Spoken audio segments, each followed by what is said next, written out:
All right, let's get started customizing our sidebar. Are you still inside your widget screen? I hope so. If not, just navigate back down to Appearance and then into Widgets. Okay, now here's what I'm going to do. I'm going to try and keep this fairly simple and straightforward at first, and then we'll get a little bit more complicated as we go. Okay, so what I'm going to do is I'm going to start off with the calendar widget. That seems to be a pretty popular widget, so all I'm going to do, and this might seem kind of strange at first, but all I'm going to do is I'm going to grab this title bar here, this calendar title bar, and I'll click and drag him over onto the sidebar over on the right-hand side of the screen, just like that, and then just let go of your mouse. That's it. That's all there is to it. Okay, now here's our widget sitting over inside the sidebar. It's asking us for a title, so I'm going to go ahead and give this guy a title. I'll call this Upcoming Events.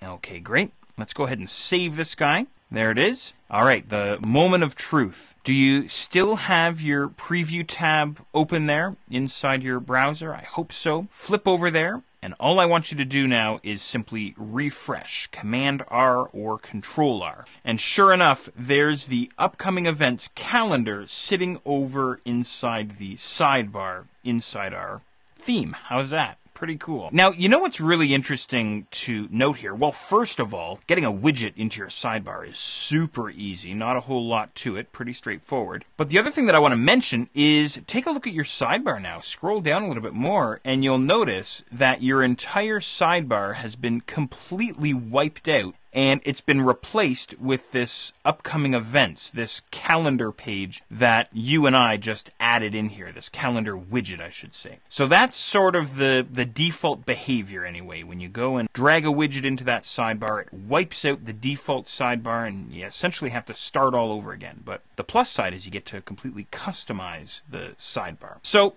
that said, let's take a look at customizing this sidebar further.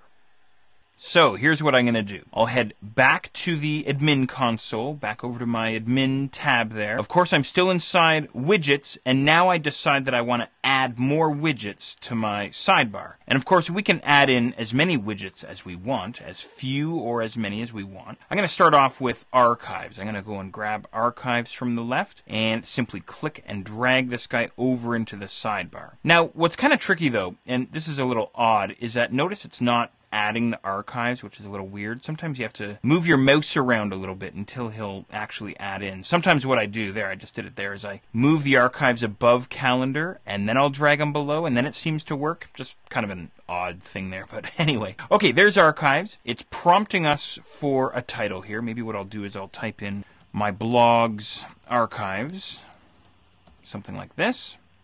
And then below that, we have some additional settings. So what you'll find is that the widgets that you add into your sidebar, each one's unique and each one has its own set of customization options. Show post counts or display as a drop-down menu. Well, you can try the drop-down menu there if you want. I'm going to go with show post counts and I'll go ahead and click on save.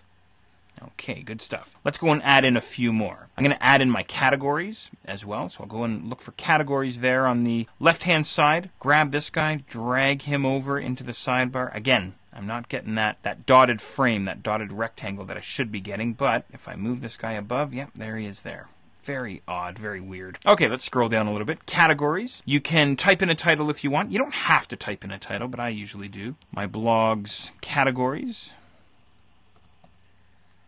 Show as a drop-down. Show post counts. I'm going to go show post counts, and I'll go ahead and save that guy. And let's do one more. I mean, we've got a lot to pick from here on the left-hand side, but let's do one more here together. I'm going to do meta, so the login, logout, the admin, feed, and the WordPress links. Go ahead and grab that guy. I'm getting smart now. I'm just going to drag this guy into the sidebar there, and then I'll drag him below. See if I can get him to fit in there. There he is. All right. And then, you know, I'm not going to bother with a title for this guy. Okay, we're looking good there. Now, what's interesting here is there's no update option. We don't have to update anything. We can just kind of let her rip here. So I'll head back over to my live blog tab inside my browser here and refresh Command R. And here we go. There's our calendar inside the sidebar. There's the blog archives, my blog archives, with the count, the post count in brackets. My blog's categories, with the brackets there again, and then down at the bottom, the meta information showing up there, the site admin, the logout, and so on. So what's cool here is the order of the widgets here inside the sidebar is being determined by the order of the widgets here back in the admin console. That's how it works.